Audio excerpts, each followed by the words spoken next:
yeah, a lot of things happened at this trip, and it ended that we didn't climb a single route.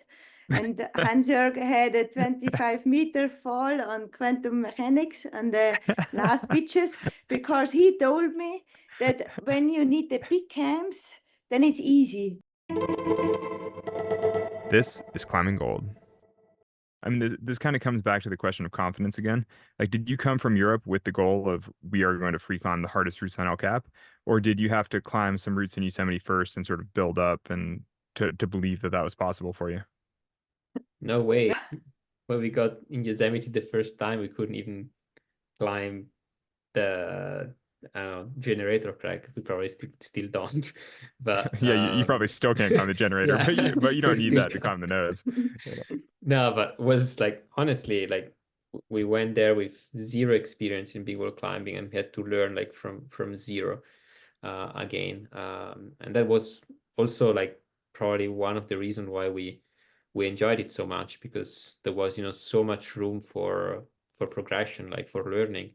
Is like same as when you start a new sport, you can learn so fast. And I think that was really motivating for us, because otherwise in sport climbing, after 20 years of sport climbing, you kind of reach a plateau, and maybe you see some small progresses, but not much. And so with big wall climbing, and especially in Yosemite, was kind of like a completely new world for us.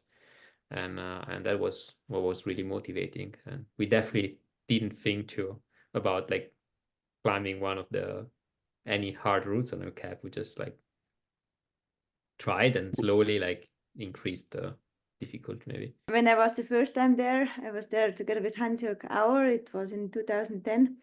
And first route we tried there was generator crack for 3 hours. And we both couldn't do it. And then Hans-Jörg had the idea to go on a secret passage. And I was like, okay, I come with you and belay.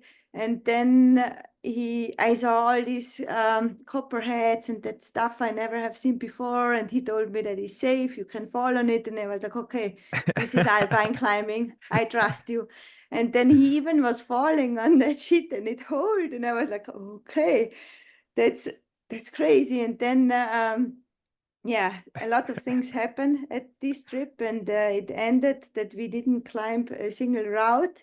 And Hans-Jörg had a 25-meter fall on quantum mechanics on the last pitches, because he told me that when you need the big camps, then it's easy. We know we don't need it because it's super heavy gear. So we leave it at the car. We also don't need helmets, because helmets are not, I don't know. He was such a hardcore guy. And when he had this 25-meter fall, I was not able to rappel him down. I had no experience in alpine climbing or big wall climbing. So we were at the top of quantum mechanics in the middle of the night. And then we rapped down, and we always left one cam to rap, because the line goes more on the left. It's overhanging at the last part, and we wrapped down straight. Mhm.